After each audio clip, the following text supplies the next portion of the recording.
Shalom, Bapak, Ibu, Saudara-saudari sekalian, berjumpa kembali di dalam ibadah PA GBT Kristus Pelepas Malang. Dan pada kali ini kita juga akan melanjutkan pembahasan dari Kitab Amsal. Namun sebelumnya marilah kita memohon bimbingan dari Roh Kudus supaya kita dapat mengerti apa yang akan kita pelajari pada ibadah PA kali ini. Mari kita berdoa. Ya Tuhan Allah Bapa kami, bersyukur kami memiliki firman Tuhan yang tertulis yang dapat kami baca setiap hari.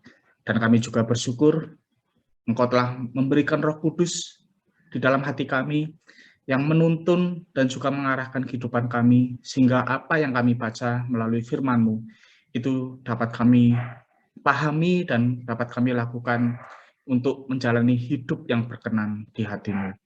Tuhan, kiranya kami sebagai anak-anak-Mu yang telah Engkau tebus dengan darah yang mahal, kami tidak menjalani kehidupan ini dengan sia-sia, dan oleh sebab itu, jika sebentar lagi kami akan merenungkan firman-Mu, mohon bimbingan-Mu dan juga pimpinan-Mu, sehingga apa yang kami pelajari tidak berlalu dengan sia-sia, tetapi benar-benar dapat berakar dan juga bertumbuh serta berbuah di dalam kehidupan kami sehari-hari. Dalam nama Tuhan Yesus Kristus kami berdoa. Amin. Bapak, Ibu, Saudara-saudari sekalian, kita akan melanjutkan pembahasan dari Kitab Amsal, dan pada ibadah PA kali ini kita akan belajar dari Amsal 10 ayat 1 sampai 18, yaitu pengantar tentang koleksi antitesis. Seperti biasa, sebelum kita masuk di dalam pembahasan, mari kita uji wawasan kita terhadap beberapa pemahaman praktis. Apakah kita sudah memiliki pemahaman yang sesuai dengan firman Tuhan atau belum? Dan nanti pada akhir perenungan ini kita juga akan kembali memeriksa apakah jawaban yang kita berikan itu sudah sesuai dengan apa yang kita pelajari atau belum. Yang pertama adalah balas budi terbaik dari seorang anak pada orang tuanya adalah dengan mencukupi kebutuhan mereka di masa tua. Setuju atau tidak setuju? Silakan jawab saat ini juga. Yang kedua, jika terpaksa, kita boleh saja menerima penghasilan yang tidak sesuai dengan perintah Tuhan. Yang ketiga, orang Kristen tidak akan mungkin mengalami kelaparan karena Tuhan pasti tidak akan membiarkannya. Yang keempat, Alkitab adalah buku rohani, sehingga di dalamnya kita tidak akan menemukan panduan untuk hal-hal praktis di dunia. Dan yang kelima, jika kita mengasihi seseorang, maka apapun kesalahan orang itu harus kita tutupi. Silakan renungkan pertanyaan ini dan jawab sesuai dengan apa yang dipahami oleh Bapak, Ibu, Saudara-saudari sekalian pada saat ini. Mari kita lanjutkan. Saya akan membuka pembahasan dari Amsal ini dengan mengajak kita untuk merenungkan apa yang menjadi arahan dalam hidup kita. Bapak, Ibu, Saudara-saudari sekalian, hidup itu penting. Oleh sebab itu, jangan kita menjalani hidup dengan cara yang, maaf, orang banyak mengatakan hidup itu seperti air yang mengalir. Memang di dalam satu sisi kita memahami ada rencana dan juga kedaulatan Tuhan, yang itu tidak bisa kita lawan dengan kemampuan manusiawi kita. Tetapi kita harus pahami juga bahwa kita sudah diciptakan oleh Tuhan, dan terlebih lagi kita sudah ditebus oleh Tuhan Yesus Kristus melalui darahnya, penderitaannya, dan juga nyawanya ketika Dia rela disalib. Bapak, Ibu, Saudara-saudari sekalian, oleh sebab itu, hidup itu jangan mengalir saja. Kita harus memiliki tujuan yang jelas, dan kita juga harus menjalani hidup sesuai dengan apa yang menjadi kehendak Tuhan. Dan yang kedua, yang mungkin lebih fatal lagi kalau kita lakukan, jangan juga cuma menjalani hidup dengan cara yang mengalir, tetapi kita juga terlebih lagi tidak boleh menjalani hidup dengan tujuan yang keliru. Oleh sebab itu sangat penting bagi kita sebagai umat Tuhan untuk senantiasa merenungkan apa yang Tuhan bukakan di dalam firman-Nya. Dan secara khusus di dalam kitab Amsal, Tuhan itu banyak memberikan panduan tentang berbagai hal di dalam kehidupan ini.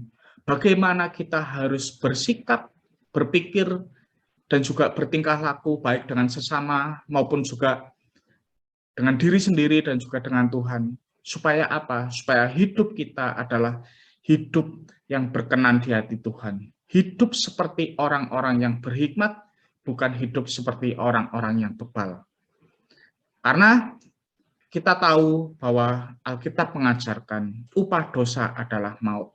Hidup yang tidak dijalani sesuai dengan kehendak Tuhan, maka ujung-ujungnya pasti adalah kemalangan. Bukan hanya kemalangan di dunia ini saja, tetapi juga terlebih lagi kita bisa mengalami kematian kekal. Ketika kita mengabaikan Tuhan, menolak Tuhan, dan juga kita menjalani hidup sesuai dengan apa yang nafsu kedagingan kita kehendaki. Mari kita akan masuk di dalam pembahasan dengan lebih detail. Kita akan belajar dari strukturnya. Di dalam Amsal 10 ini, pada kali ini kita akan belajar dari ayat 1 sampai 18 saja. Dan kemudian di pertemuan berikutnya kita akan belajar ayat 19 sampai 32.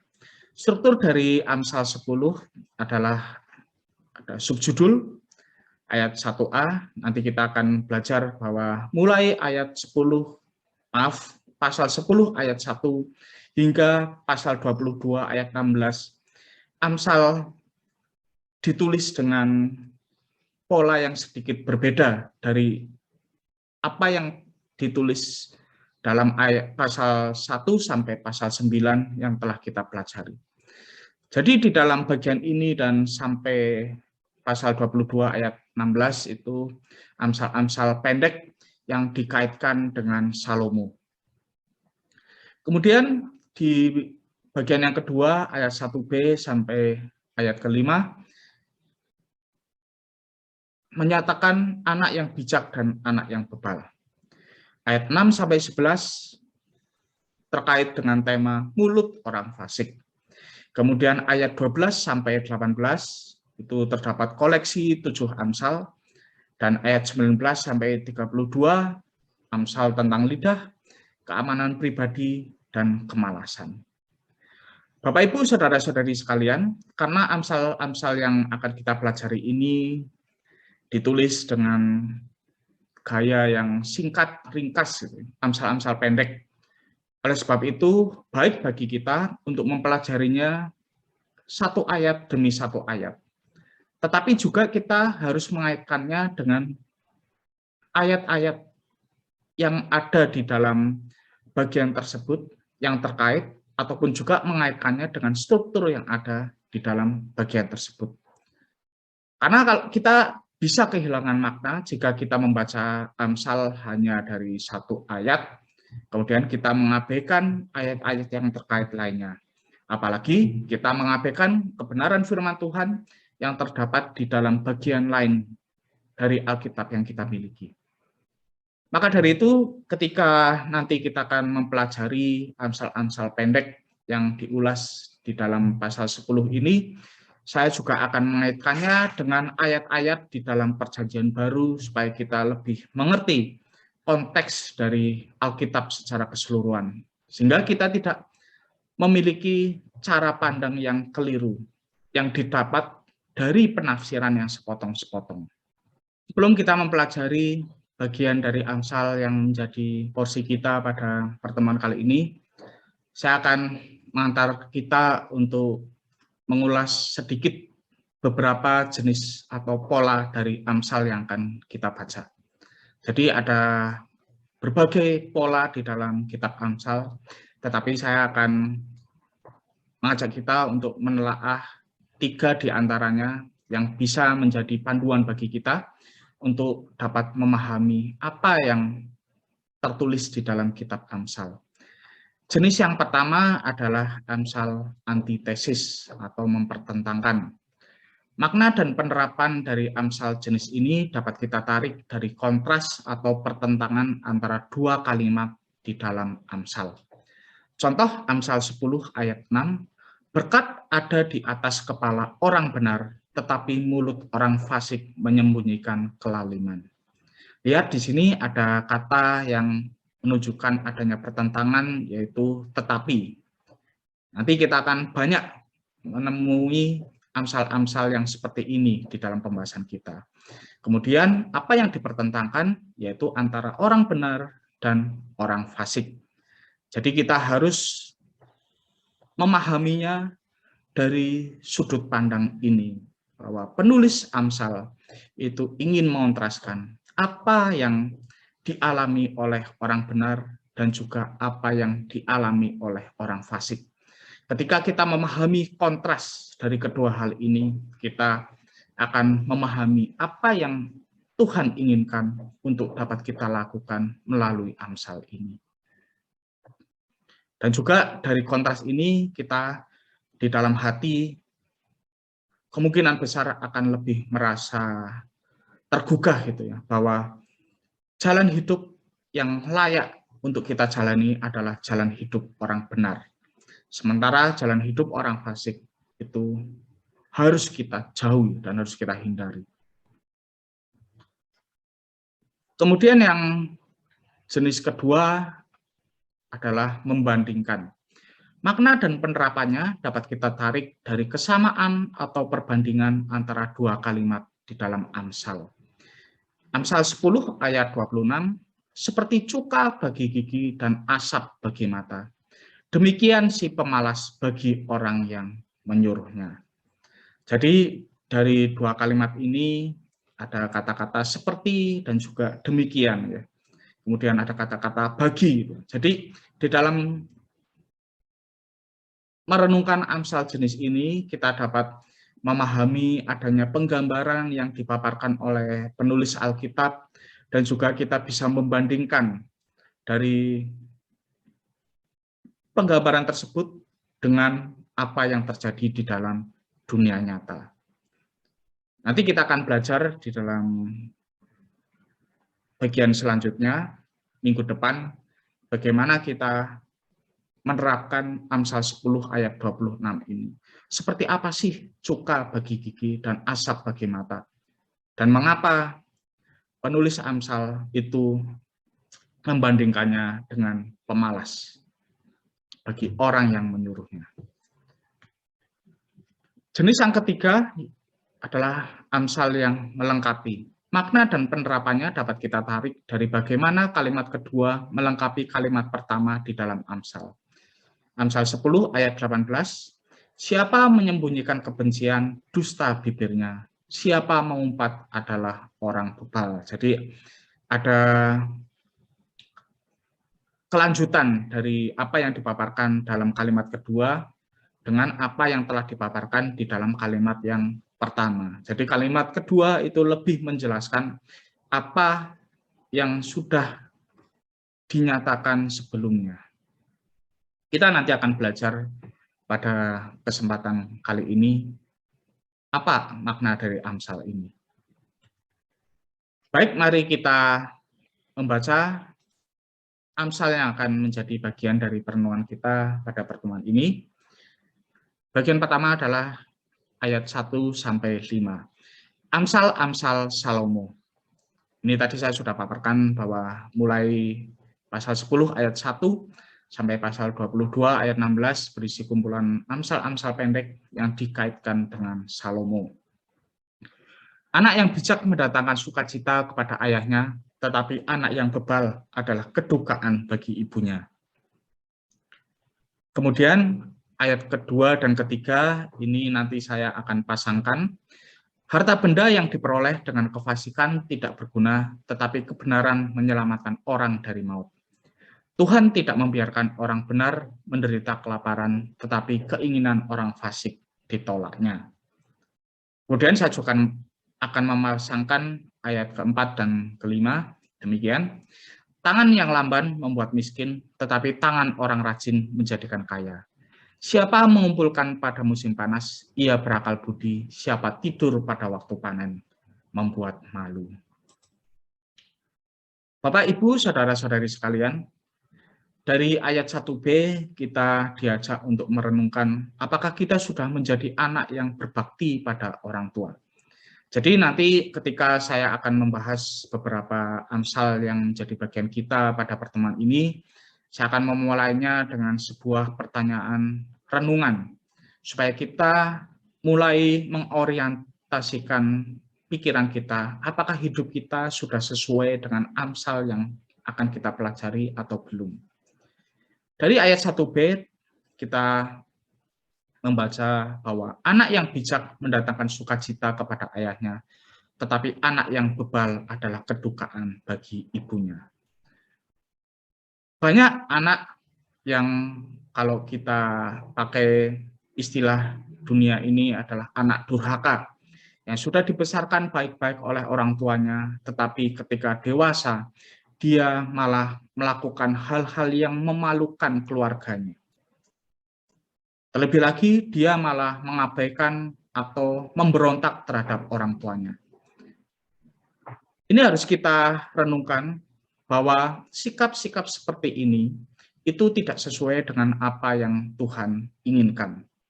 Tuhan mau supaya kita menghormati orang tua kita, dan kita juga menopang kehidupan mereka di masa tua, mengantarkan mereka di dalam kehidupan yang harus kita usahakan sesejahtera mungkin. Bukan berarti bermewah-mewahan, tetapi cukupilah kebutuhan hidup orang tua kita. Dan juga kita harus menjalani kehidupan ini baik-baik, supaya nama orang tua kita itu tidak tercemar. Tetapi tidak hanya di konteks ini saja ayat ini mengajarkan kita, terlebih lagi bahwa ketika kita menjadi anak yang bijak, yang bertumbuh dewasa, tidak hanya secara fisik, ekonomi, dan sebagainya, tetapi juga dewasa secara iman, maka kita itu akan memuliakan Tuhan. Dan sebenarnya itulah pengabdian kita yang terbesar, yang dapat kita lakukan untuk, di dalam tanda kutip, membalas budi apa yang telah orang tua berikan bagi kita. Jadi bakti kita kepada orang tua yang terbesar sekali lagi adalah jika kita hidup takut akan Tuhan. Karena orang yang hidup takut akan Tuhan itu pasti tidak akan mencemarkan nama baik orang tuanya. Terlebih lagi dia pasti akan memuliakan Tuhan. Sebanyak apapun prestasi yang kita raih dan seberapa banyak pun uang yang kita berikan kepada orang tua, jika hidup kita tidak sesuai dengan apa yang Tuhan kehendaki, maka itu adalah kerugian besar bagi orang tua kita, karena nanti mereka akan mempertanggungjawabkan apa yang telah Tuhan titipkan kepada mereka, yaitu anak-anak, apakah sudah dididik dengan benar di dalam firman Tuhan atau belum. Dan bagi anak-anak yang mengabaikan perintah Tuhan, maka itu adalah suatu kedukaan yang besar bagi orang tua yang takut akan Tuhan. Bandingkan dengan apa yang dialami oleh Tuhan Yesus ketika dia bertumbuh dewasa, Lukas 2 ayat 52, dan Yesus makin bertambah besar dan bertambah hikmatnya dan besarnya, dan makin dikasihi oleh Allah dan manusia. Lihat, ketika Tuhan Yesus bertambah besar, dia karena tumbuh di dalam hikmat, maka dia dikasihi Allah dan juga dikasihi manusia. Sudahkah kita menjadi anak yang seperti ini? Dan bagi orang tua, sudahkah kita juga mendidik anak kita tidak hanya sukses di dalam dunia ini, tetapi terlebih lagi mendidik anak takut akan Tuhan. Kemudian ayat 2 dan 3, harta benda yang diperoleh dengan kefasikan tidak berguna, tetapi kebenaran menyelamatkan orang dari maut. Tuhan tidak membiarkan orang benar menderita kelaparan, tetapi keinginan orang fasik ditolaknya. Amsal ini mengajak kita untuk merenungkan dengan cara bagaimanakah kita mengumpulkan harta. Apakah kita mengumpulkan harta dengan cara duniawi yang bertentangan dengan kehendak Tuhan, menghalalkan segala cara, atau kita sudah mengumpulkan harta dengan cara yang berkenan kepada Tuhan. Tidak sedikit anak Tuhan yang khawatir ketika dia hidup benar, maka dia itu tidak akan bisa mengalami kehidupan yang sejahtera. Bapak, Ibu, saudara-saudari sekalian, ingat bahwa sebenarnya berkat itu berasal dari Tuhan. Berkat, kita memang harus bekerja keras dan berupaya di dalam kehidupan ini. Kita nanti akan belajar. Tetapi yang mencurahkan berkat itu adalah Tuhan sendiri. Oleh sebab itu, jangan khawatir. Kalau kita hidup benar, Tuhan pasti akan memperhatikan kita, ya, seperti di dalam ayat 3. Tetapi itu bukan berarti bahwa ketika kita menjadi anak Tuhan, maka kita itu akan dijaga atau tidak akan mengalami kesusahan maupun permasalahan di dalam kehidupan ini. Tidak seperti itu. Apakah orang Kristen bisa menderita kelaparan? Karena buktinya banyak negara-negara yang mengalami kelaparan, dan pasti di sana juga ada anak-anak Tuhan yang taat dan juga takut pada Tuhan. Mengapa mereka juga bisa mengalami kelaparan? Ini harus kita renungkan, Bapak Ibu sekalian, bahwa kita hidup di dalam dunia yang sudah tercemar oleh dosa, kita bisa mengalami berbagai macam penderitaan. Tetapi di dalam penderitaan itu, Tuhan tidak mengabaikan kita. Tuhan pasti akan memperhatikan kita. Kalau Tuhan mengizinkan kita mengalami kesusahan, bahkan juga kelaparan, pasti ada maksud Tuhan yang indah di balik itu. Dan ingat, di dalam masa-masa yang kritis seperti itu, Tuhan tetap akan memperhatikan kita. Jadi itulah yang harus kita renungkan di dalam kehidupan ini. Bandingkan dengan Lukas 12 ayat 15. Katanya lagi kepada mereka, kata Tuhan Yesus, berjaga-jagalah dan waspadalah terhadap segala ketamakan, sebab walaupun seseorang berlimpah-limpah hartanya, hidupnya tidaklah tergantung daripada kekayaannya itu. Jadi ini selaras dengan apa yang kita baca dari ayat 2 dan 3, bahwa hidup benar itu lebih penting dibanding mendapatkan harta dan juga kesejahteraan secara fisik atau jasmani. Dan hidup kita juga harus memancarkan apa yang telah Tuhan nyatakan kepada kita, yaitu kasih-Nya, kebenarannya, dan juga segala kebaikan yang telah dilimpahkan di dalam diri kita. Itulah yang harus kita nyatakan kepada orang-orang di sekitar kita, apapun resikonya. Dan bagi orang yang berusaha untuk hidup benar, Tuhan pasti akan menjaga dan memperhatikannya. Ini yang menjadi maksud Tuhan di dalam bagian ayat 2 dan 3 ini. Kemudian ayat 4 dan 5, kita renungkan apakah kita orang yang rajin atau orang yang malas. Jadi kalau kita mengerti memang Alkitab adalah firman Tuhan yang berisi hal-hal rohani, bagaimana kita bisa mengenal Tuhan dan juga menjalani kehidupan yang berkenan kepada Tuhan. Tetapi di dalam rangka menjalani kehidupan yang berkenan kepada Tuhan itulah, maka Alkitab juga memaparkan berbagai hal praktis yang dapat kita lakukan supaya kita hidup di dalam berkat Tuhan.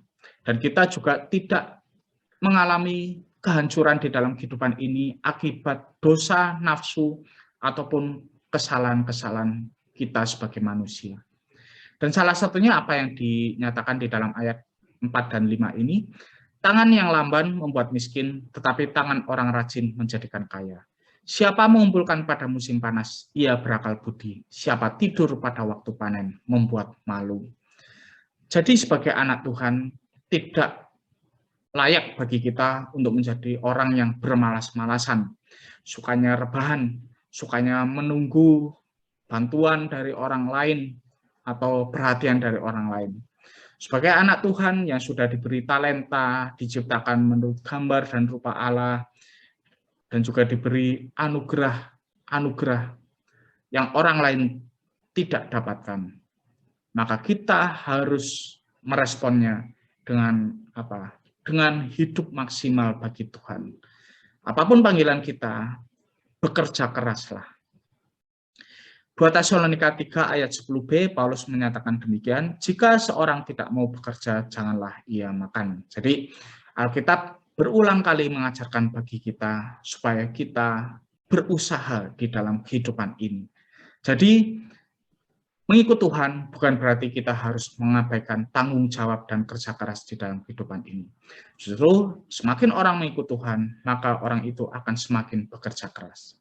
Dan juga ada beberapa hal yang harus diperhatikan, seperti kalau kita menjadi orang yang berhikmat, kita hidup di dalam kehendak Tuhan, maka kita juga pasti akan menggunakan uang kita dengan tidak sembarangan. Kita tahu bahwa kita hidup di dunia yang sudah cemar oleh dosa, ada berbagai jerat dari iblis, dan berbagai ancaman yang bisa menjerumuskan kita. Oleh sebab itu kita juga harus berjaga-jaga. Misalnya di dalam ayat 5 kita diajarkan untuk seperti Yusuf ya, ketika dia menjadi penguasa di Mesir sebelum kelaparan melanda, Yusuf itu memenuhi lumbung-lumbung padi di Mesir. Kita juga demikian, kita harus berjaga-jaga untuk segala apapun yang bisa terjadi di masa depan. Bukan berarti kita menimbun kekayaan, tetapi ingat, jangan menghabiskan terutama uang ya, untuk hal-hal yang tidak perlu, untuk mewah, kemewahan, atau untuk pamer, dan sebagainya. Apalagi untuk berbuat maksiat. Dan siapa tidur pada waktu panen membuat malu. Ini Amsal itu di dalam tanda kutip menyindir orang yang tidak mau bekerja keras. Masanya panen, kok malah dia tidur. Banyak kesempatan di dalam kehidupan ini. Kalau kita merasa bahwa pada saat ini kita ada di dalam kondisi ekonomi yang terpuruk, lihatlah dunia sekitar kita dan kita pahami lagi bahwa kita adalah anak Tuhan yang sudah diberi talenta oleh Tuhan dan kita pasti diperhatikan oleh Tuhan. Maka usahakanlah semaksimal mungkin untuk mencari kesempatan bagaimana kita bisa menghidupi diri sendiri, menghidupi keluarga, dan berbagi berkat pada orang lain. Pasti ada jalannya, asalkan kita bekerja keras dan terus mencari. Masa kita kalah dengan semut ya, yang dipaparkan di dalam Amsal, juga kita harus belajar dari semut, binatang yang sangat kecil, tetapi dia memiliki insting yang diberikan oleh Tuhan untuk mengumpulkan makanan sebelum kelaparan atau musim dingin melanda. Bagian yang kedua, ayat 6-11, berkat ada di atas kepala orang benar, tetapi mulut orang fasik menyembunyikan kelaliman. Kenangan kepada orang benar mendatangkan berkat, tetapi nama orang fasik menjadi busuk. Siapa bijak hati memperhatikan perintah-perintah, tetapi siapa bodoh bicaranya akan jatuh. Siapa bersih kelakuannya, aman jalannya, tetapi siapa berliku-liku jalannya akan diketahui. Siapa mengedipkan mata menyebabkan kesusahan, siapa bodoh bicaranya akan jatuh. Mulut orang benar adalah sumber kehidupan, tetapi mulut orang fasik menyembunyikan kelaliman. Mengapa saya menyetujui bahwa ayat 6-11 ini adalah satu bagian yang dapat kita pelajari bersama, karena ada semacam pola, lihat di dalam ayat 6 dan juga ayat 11, itu ada pengulangan antara orang benar dan juga ada juga frasa tetapi mulut orang fasik.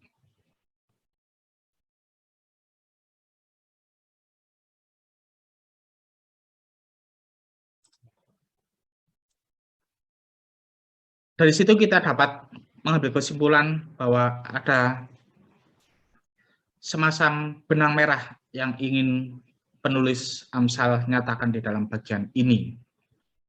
Dan juga nanti saya akan sandingkan misalnya ayat 7 dan juga ayat 9 dan juga ayat 8 dan 10. Kita akan merenungkannya sebagai satu kesatuan.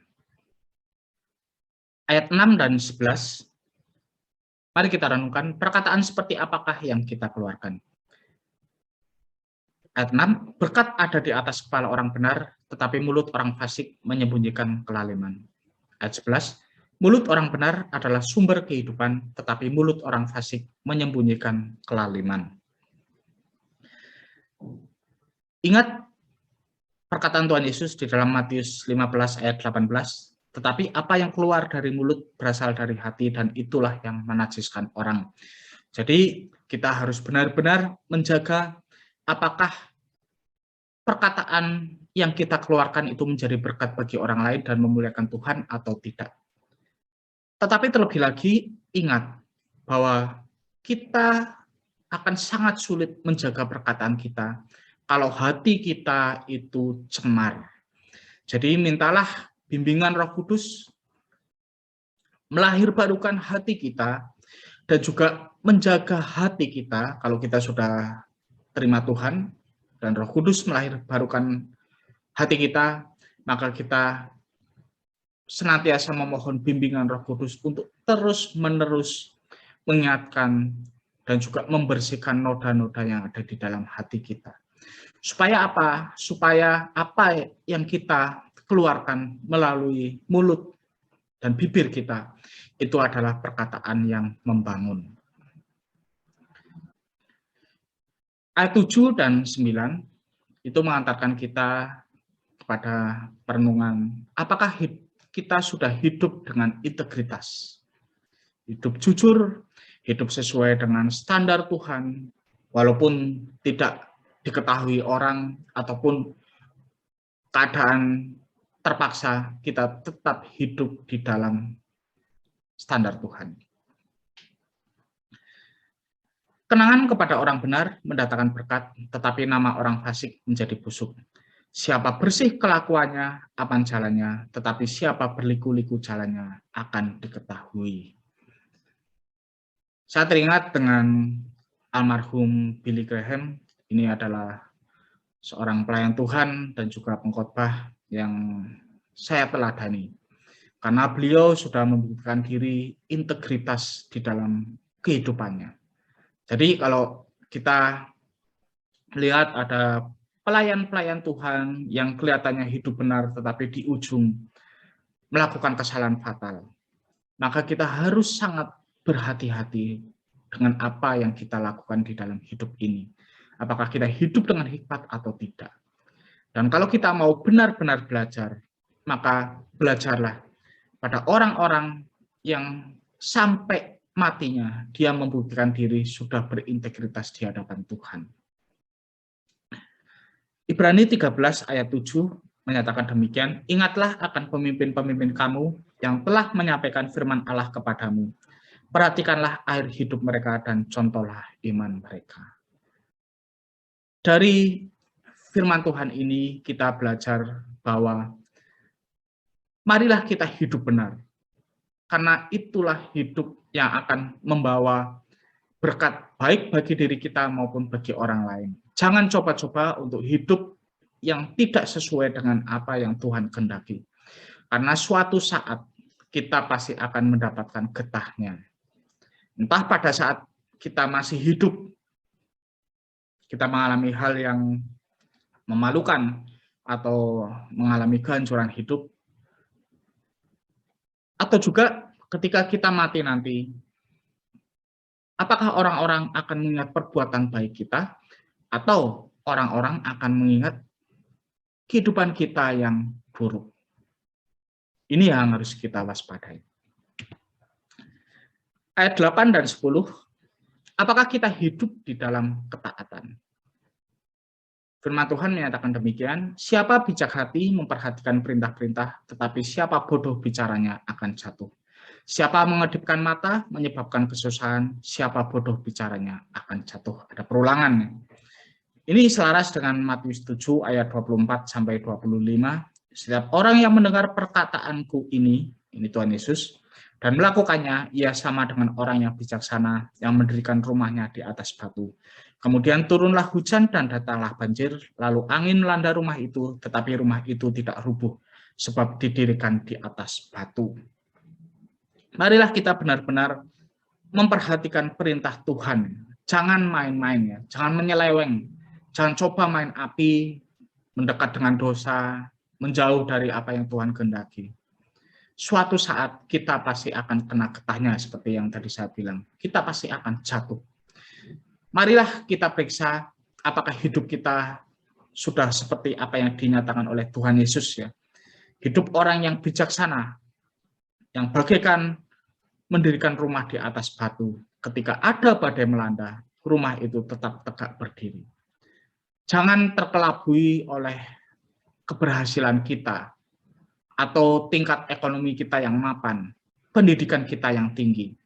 Kalau itu tidak didasarkan atas kebenaran Tuhan, maka yakinlah suatu saat hidup kita itu akan menuju kehancuran.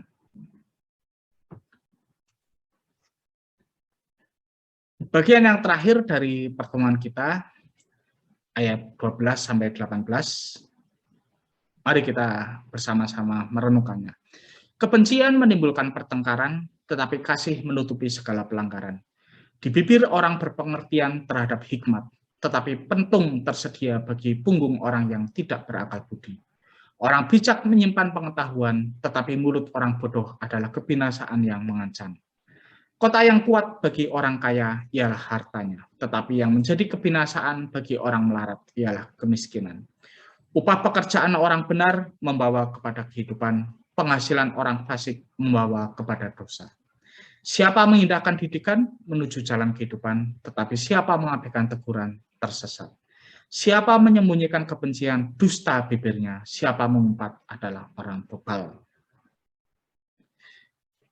Ini juga nanti akan saya pasangkan antara ayat 12 dan juga 18.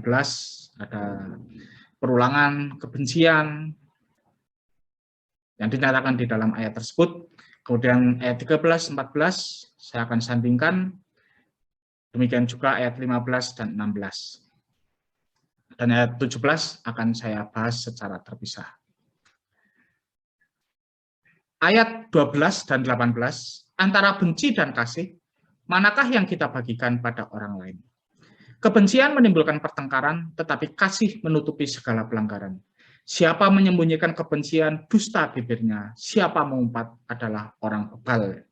Dapat kita bandingkan dari 1 Petrus 4 ayat 8, tetapi yang terutama, kasihilah sungguh-sungguh seorang akan yang lain, sebab kasih menutupi banyak sekali dosa. Kemudian Yakobus 5 ayat 20, ketahuilah bahwa barang siapa membuat orang berdosa berbalik dari jalannya yang sesat, ia akan menyelamatkan jiwa orang itu dari maut dan menutupi banyak dosa. Apakah yang kita sebarkan di dalam pelayanan di gereja atau di kantor atau di dalam kehidupan sehari-hari adalah kebencian yang menimbulkan pertengkaran? Ingat, kita adalah anak Tuhan, kita memiliki Allah yang penuh kasih.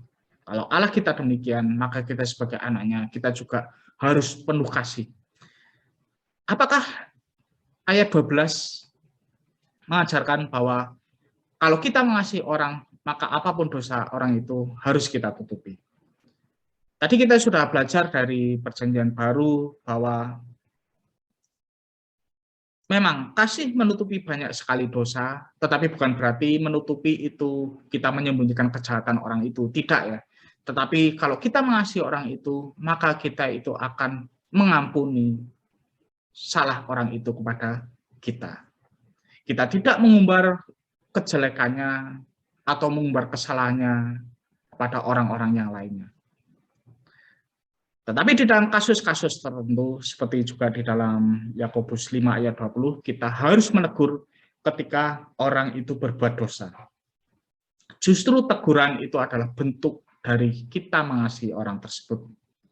Dan juga ada kejahatan-kejahatan yang sangat tragis atau sangat merugikan orang, seperti kejahatan korupsi, pembunuhan, pemerkosaan, dan sebagainya. Apakah itu harus kita tutupi?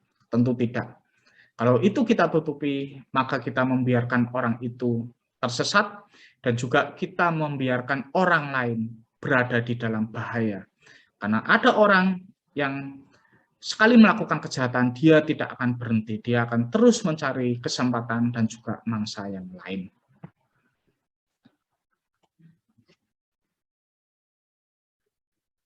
Bagian selanjutnya, ayat 13 dan 14, apakah lidah kita menjadi berkat atau jerat? Di bibir orang berpengertian terhadap hikmat, tetapi pentung tersedia bagi punggung orang yang tidak berakal budi. Orang bijak menyimpan pengetahuan, tetapi mulut orang bodoh adalah kebinasaan yang mengancam. Nah, ini dapat kita bandingkan dari Yakobus 3 ayat 1 sampai 12. Dosa karena lidah. Banyak sekali kita berbuat dosa yang dilakukan melalui mulut dan bibir kita. Tapi marilah kita hidup di dalam hikmat sehingga kita memancarkan kasih dan juga melalui ucapan-ucapan kita itu orang lain mendapatkan berkat. Orang lain dibangun, bukan malah dijatuhkan. Orang lain dikuatkan, bukan malah dilemahkan.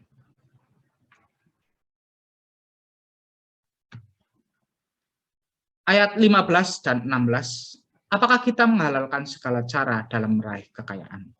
Kota yang kuat bagi orang kaya ialah hartanya, tetapi yang menjadi kebinasaan bagi orang melarat ialah kemiskinan. Upah pekerjaan orang benar membawa kepada kehidupan, penghasilan orang fasik membawa kepada dosa. Bandingkan dari Matius 6 ayat 19 sampai 20. Janganlah kamu mengumpulkan harta di bumi ngengat dan karat merusakkannya, dan pencuri membongkar serta mencurinya. Tetapi kumpulkanlah bagimu harta di surga. Di surga ngengat dan karat tidak merusakkannya, dan pencuri tidak membongkar serta mencurinya.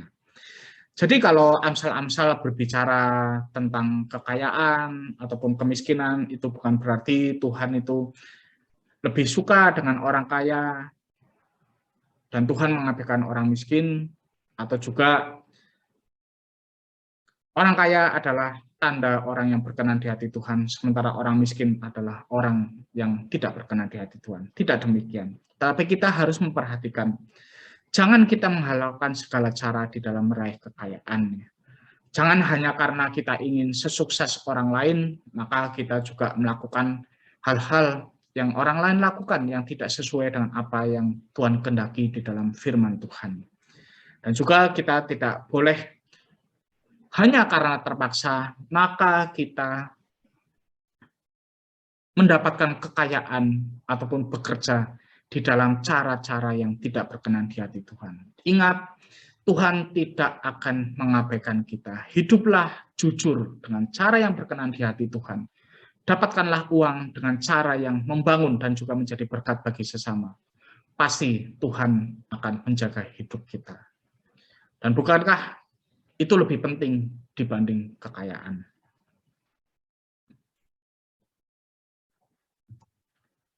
Yang terakhir ayat 17, hidup seperti apakah yang kita pilih? Siapa mengindahkan didikan menuju jalan kehidupan, tetapi siapa mengabaikan teguran tersesat.